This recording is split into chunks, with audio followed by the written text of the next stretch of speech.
Uh, How Brave Walter Hunted Wolves from the Lilac Storybook.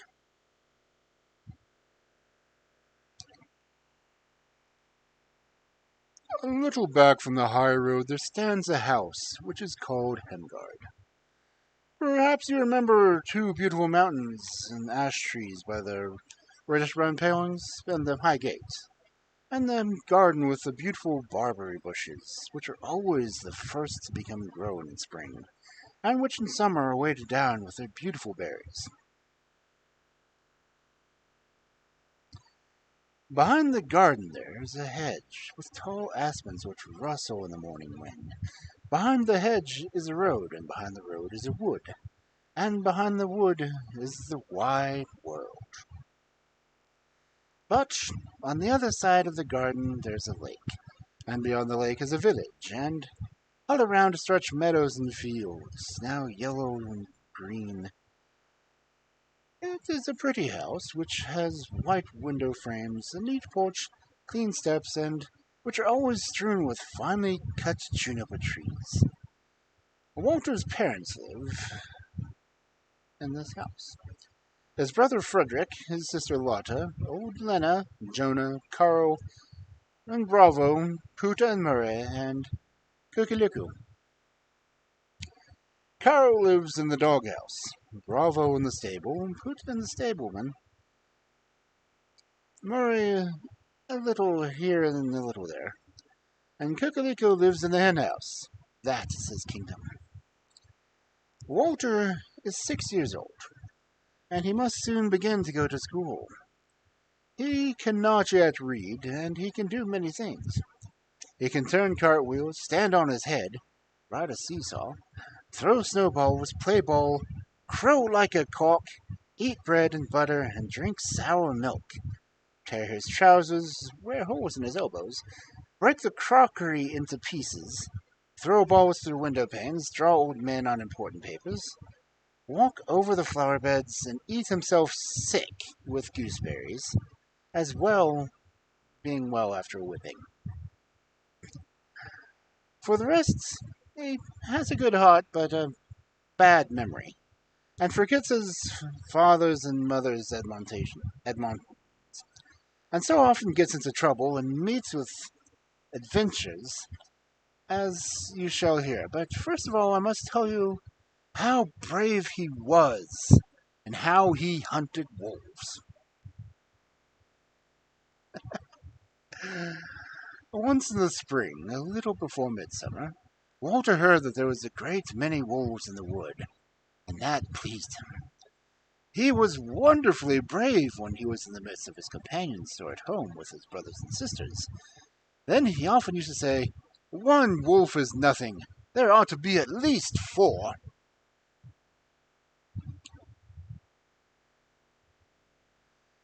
When he wrestled with Klaas Borgenstrom and Filthroth Waterfeld and struck them on the back, he would say, "That is what I would do to a wolf."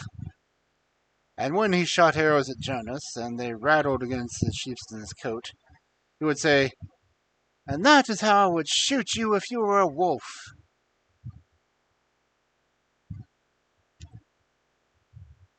I don't like this kid.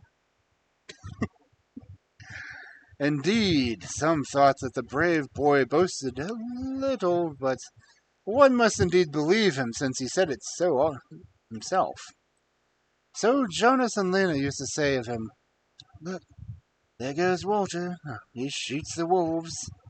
And other boys and girls would say, "Look, there goes Walter, who is brave enough to fight with 4." There was no one so fully convinced of this as Walter himself. And and one day he prepared himself for a real wolf hunt. He took him his drum, which had holes in it on one end, since the time he had climbed up to reach a cluster of merlinberries, and his tin saber, which was a little broken because he had terrible courage and fought his way through an unfriendly army of gooseberry bushes. He did not forget to arm himself to the teeth with his pop gun, and his bow, and his air pistol. He had a burnt cork in his pockets and blackened with his mustache, and a red cock's feather to put in his cap to make himself look fierce. He had besides in his trouser pocket a clasp knife with a bone handle to cut off the ears of wolves as soon as he had killed them.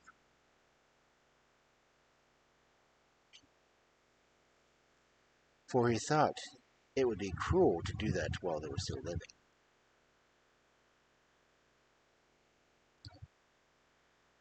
Just a bit. Not that humans don't talk animals anyway. It was such a good thing that Jonas was going with corn to the mill, for Walter got a seat with the load, while Carol ran barking alongside them.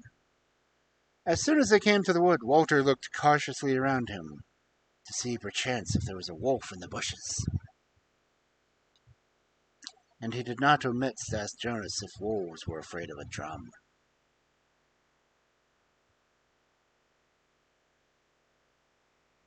Like, of course they are. That is understood, said Jonas.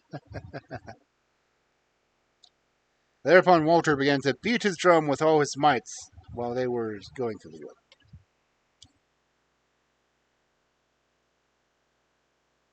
That's what that sound was. Okay. When they came to the mill, Walter immediately asked if there had been any wolves in the neighborhood lately.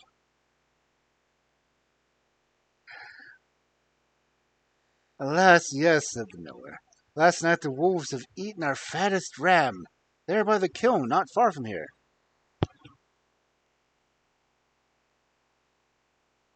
Ah, said Walter.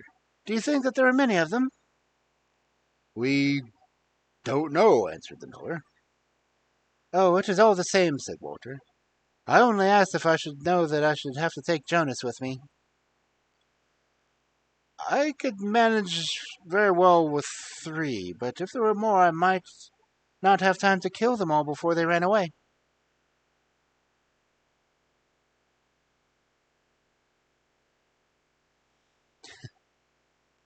In Walter's place, I should go quite alone. It is more manly, said Jonas. No, it is better for you to come too, said Walter. Perhaps there are many. No, I have not the time, said Jonas. And besides, there are sure not more than 3. Walter can manage them very well alone.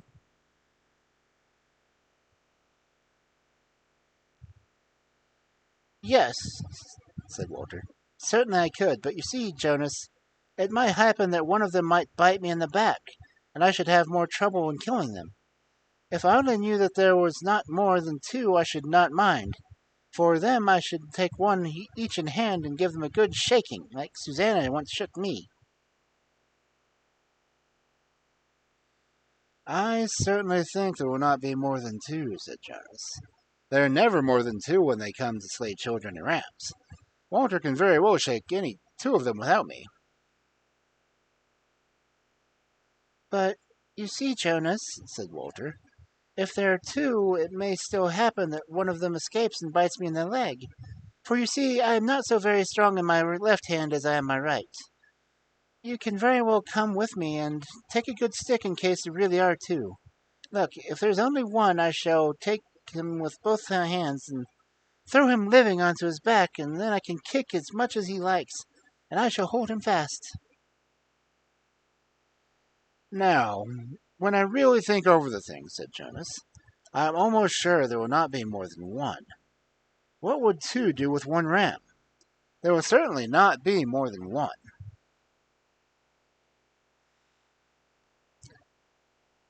But you should come with me all the same, Jonas, said Walter. You see, I can very well manage 1, but I'm not accustomed to wolves yet, and he might tear holes in my new trousers. Well, just listen, said Jonas. I'm beginning to think that Walter is not so brave as people say. First of all, Walter would go fight against 4, and then against 3, and then 2, and then 1. And now Walter wants me to help with 1. Such a thing must never be. What would people say? People would say that Walter is a coward.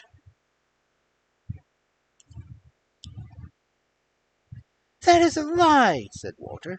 I am not at all frightened and more amusing when there are two. I only want someone to see how well I can strike the wolf and how the dust flies off his skin.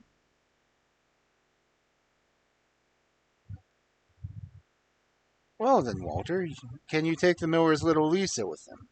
She can sit on a stone and look on, said Jonas. No, she would certainly be frightened, said Walter. How would it do for a girl to go wolf hunting? Come with me, Jonas, and you shall have the skin, and I will be content with the ears and the tail. No, thank you, said Jonas. Walter can keep the skin for himself. Now, I see quite well that he is frightened. Fine. Shame on him. This touched Walter's pride very near. I shall show that I am not frightened, he said. And so he took his drum, saber, and cock's feather, and clasp knife and pop gun and air pistol, and went off quite alone into the wood to hunt wolves.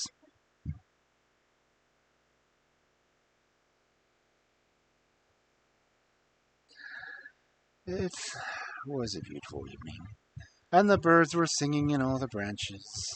Walter went very slowly and cautiously. At every step he looked all around him to see if perchance there was anything lurking behind stones.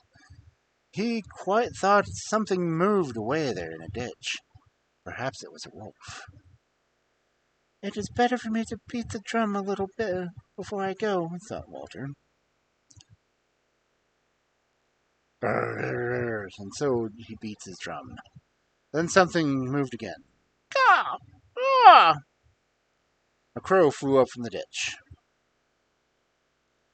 Walter immediately regained courage. It was well I took my drum with me, he thought, and went straight on with courageous steps. Very soon he came quite close to the kiln, where the wolves had killed the ram. But the nearer he came, the more dreadful he thought the kiln looked. It was grey and old. Who knew how many wolves there might be hidden there? Perhaps the very ones which killed the ram were still there, sitting in a corner. Yes, it was not at all safe here, and there were no other people to be seen in the neighborhood. It would be horrible to be eaten up here in daylight, so thought Walter to himself. And the more he thought about it, the uglier and grayer the old kiln looked, and the more horrible and dreadful it seemed to become the food of wolves. Shall I go back and say I struck one wolf and escaped? Thought Walter. Fie, said his conscience.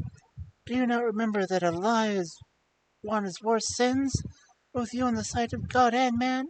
If you tell a lie today and you are struck to a wolf, tomorrow it will surely eat you up.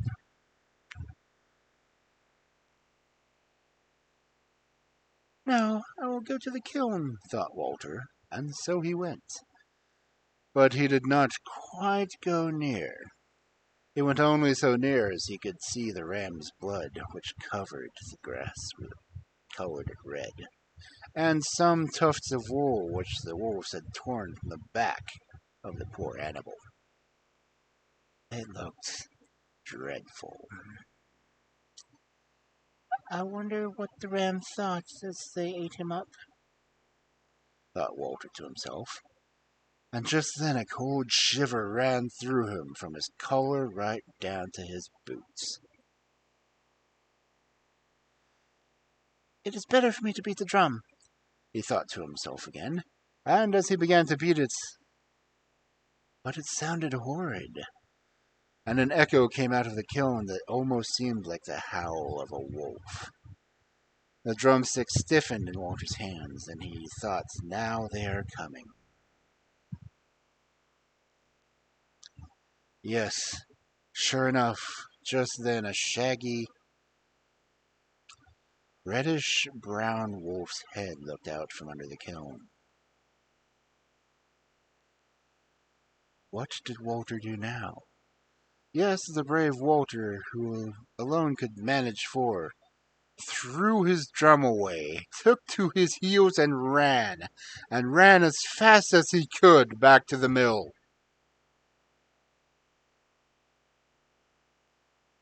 But alas, the wolf ran after him. Walter looked back. The wolf was quicker than he and was only a few steps behind him. Then Walter ran faster, but fear got the better of him. He neither heard nor saw anything more. He ran over sticks and stones and ditches. He lost drumsticks, saber, bow, and air pistol, and his terrible hurry he tripped over a tuft of grass. There he lay, and the wolf jumped on him.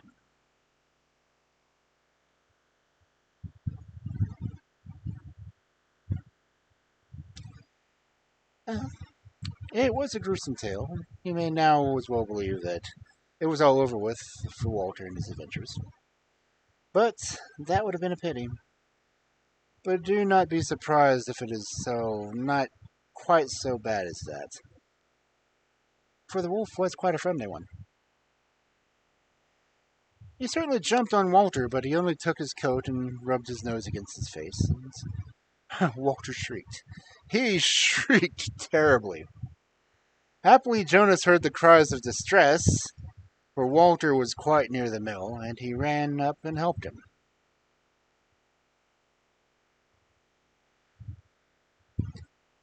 What has happened? He asked. Why did Walter scream so terribly? A wolf! A wolf! Cried Walter. And that was all he could say. Where's the wolf? Said Jonas. I don't see any wolf. Take care, he is here. He has bit me to death, groaned Walter. Then Jonas began to laugh. Yes, he laughed so terribly that he nearly burst his skin belt. Well, what was the wolf? Was that the wolf which Walter has taken his neck and shake and throw him on his back, no matter how much it struggled? Just look a little closer at him. He's your old friend. Your good old Caro. I quite expected he found a leg of the ram in the kiln when Walter beat his drum.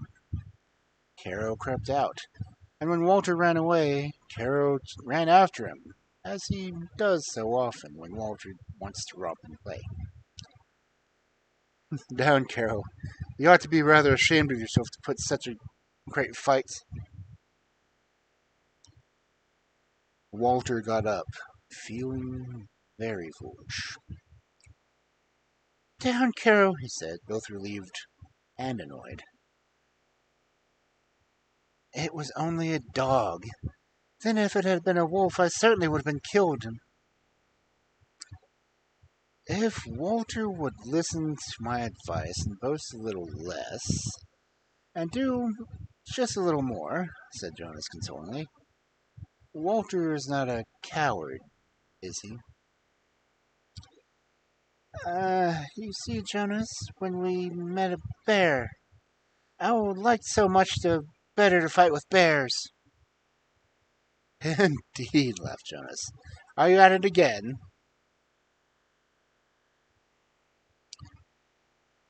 Dear Walter, remember that it is only cowards who boast.